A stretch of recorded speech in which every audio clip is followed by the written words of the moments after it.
চৰকাৰী টয়লেটৰ ১৮,০০০ টকা একাউণ্টত সোমোৱা আৰম্ভ হৈ গৈছে যদি আপোনাৰ এইখন তালিকাত নাম থাকে লাখ লাখ মানুহৰ একাউণ্টত টকা সোমাব ১৮,০০০ টকা যদি আপোনালোকে এতিয়ালৈকে চৰকাৰী টয়লেটৰ টকাখিনি লাভ কৰা নাই তেন্তে আজিৰ এই ভিডিঅ আপোনাৰ বাবে বহুত ইম্পৰ্টেন্ট হ'ব আপোনালোকে স্কিপ নকৰাকৈ ভিডিঅটো সম্পূৰ্ণ চাব আৰু ভিডিঅটো আৰম্ভ কৰাৰ আগত আপোনাৰ ওচৰত এটা ৰিকুৱেষ্ট বন্ধু-বান্ধৱীসকল আপোনালোকে চেনেলটো সাবস্ক্ৰাইব কৰিব আৰু বন্ধু-বান্ধৱীৰ লগত ভিডিঅটো শ্বেয়াৰ কৰিব তেন্তে ব্লগ আজিৰ মূল ভিডিঅটো আৰম্ভ কৰো প্ৰথম ভিডিঅ ডেসক্ৰিপচনতে এটা লিংক দি আছে সেই লিংকত ক্লিক কৰি আপুনি ডাইৰেক্ট এইটো পেজলৈ আহিব পাৰিব তাৰ পিছত আপোনাৰ সন্মুখত এনেকুৱাকৈ ইন্টাৰফেস আহিব আপুনি এতিয়া স্ক্ৰল ডাউন কৰি তলপিনে আহিব ইয়াত আপুনি চাব পাৰিব এটা অপচন দি আছে নয়ৰ সাৰ্চ বাৰত ডাটা দি আছে ইয়াত আপুনি ক্লিক কৰিব আপুনি ভিডিঅটো স্কিপ নকৰাকৈ সম্পূৰ্ণ চাব আৰু চেনেলটো সাবস্ক্ৰাইব কৰিব মই ভিডিঅৰ শেষত আপোনালোকক জনাই দিম যে আপোনালোকে চৰকাৰী টয়লেটৰ ১৮,০০০ টকা কেতিয়া আপোনাৰ একাউণ্টত লাভ কৰিব পাৰিব কাৰণ আপোনালোকে যদি ভিডিঅটো সম্পূৰ্ণ নাচায় তেন্তে আপোনালোকে বুজি নাপাব তাৰ পাছত আপোনালোকে এনে কমেন্ট কৰিব এইকাৰণে আপোনালোকে ভিডিঅটো স্কিপ নকৰাকৈ সম্পূৰ্ণ চাব তাৰ পিছত আপুনি স্ক্ৰল ডাউন কৰি তলপিনে আহিব এতিয়া আপুনি চাব পাৰিব ইয়াত দি আছে এমাউণ্ট এট এড দি আছে এই অপচনত আপুনি ক্লিক কৰিব প্ৰথম অপচনত আপুনি ক্লিক কৰিব তাৰ পিছত আপোনাৰ সন্মুখত এনেকুৱাকৈ ইন্টাৰফেস আহিব এতিয়া আপুনি প্ৰথমতে চাব পাৰিব ইয়াত দি আছে ৪ নম্বৰত আসাম দি আছে ইয়াত আপুনি ক্লিক কৰিব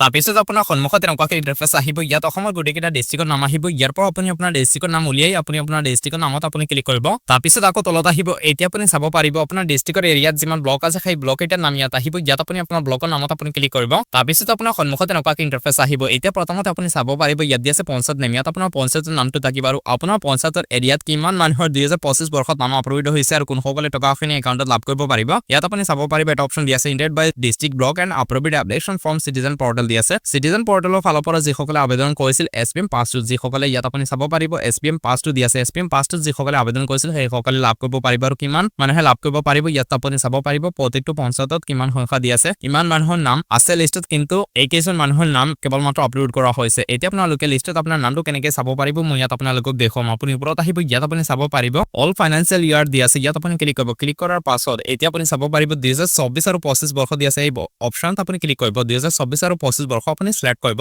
তাৰ পিছত আকৌ আপুনি আপোনাৰ ডিস্ট্ৰিক্টৰ নামত আপুনি ক্লিক কৰিব ইয়াত কিছুমান ডিস্ট্ৰিক্টৰ নাম এতিয়ালৈকে আপলোড কৰা নাই আৰু কিছুমান ডিস্ট্ৰিক্টৰ নাম আপলোড হৈ গৈছে যিসকলৰ নাম আপলোড হৈছে যিসকলৰ ডিস্ট্ৰিক্টৰ নাম ইয়াত আপুনি চাব পাৰিব এনেকৈ ব্লু কালাৰ আছে আৰু আপোনালোকৰ ডিস্ট্ৰিক্টৰ নাম যদি ব্লু কালাৰত আহে তেন্তে আপুনি আপোনাৰ ডিস্ট্ৰিক্টৰ নামত আপুনি ক্লিক কৰিব এইখিনি ডিস্ট্ৰিক্টৰ নাম অলৰেডি আপলোড হৈ গৈছে আৰু বাকিখিনি এতিয়ালৈকে আপলোড হোৱা নাই কাম চলি আছে ইয়াত আপুনি চাব পাৰিব কিছুমান হাইড আছে তাৰ পিছত তলত আহিব ইয়াত আপোনাৰ ব্লকৰ নাম আহিব ইয়াত আপুনি নিশ্চয় দেখিবলৈ পাইছে আৰু এতিয়ালৈকে লিষ্টখন পাব্লিছ হোৱা নাই ইয়াত আপুনি চাব পাৰিব লিষ্টখন অহা নাই আৰু আপোনালোকে লিষ্টত যদি আপোনাৰ নামটো চাব বিচাৰে তেন্তে আপোনালোকে আপোনাৰ গাঁৱৰ ওচৰত যিকোনো এখন কম্পিউটাৰ দোকানত গৈ আপুনি চাব পাৰিব কাৰণ এইটো এক্সেল ফাইল হয় ইয়াত আপুনি চাব পাৰিব এক্সেল দি আছে এক্সেল ফৰ্মেটত হয় আৰু মই এক্সেল ফৰ্মেটত মোবাইল ফোনৰ জৰিয়তে দেখাব নোৱাৰো কাৰণ আপোনালোকে নিশ্চয় জানে যে মোবাইল ফোনত এক্সেল ফাইল শ্ব নহয় সেইকাৰণে আপোনালোকে কম্পিউটাৰ বা আপোনাৰ যদি কম্পিউটাৰ লেপটপ আছে তেন্তে আপুনি এক্সেল ফৰ্মেটত লিষ্টত নামটো আপোনাৰ চাব পাৰিব ইয়াত আপুনি ফাইনান্সিয়েল ইয়াৰটো সিলেক্ট কৰাৰ লগে লগে ইয়াত আপোনাৰ লিষ্ট আহি যাব আৰু লিষ্টত আপুনি আপোনাৰ নামটো চাব পাৰিব যদি এখন তালিকাত আপোনাৰ নাম থাকে তেন্তে আপুনি টকাখিনি ডাইৰেক্টলি আপোনাৰ একাউণ্টত লাভ কৰিব পাৰিব কেতিয়া লাভ কৰিব পাৰিব আৰু কোনসকলে লাভ কৰিব পাৰিব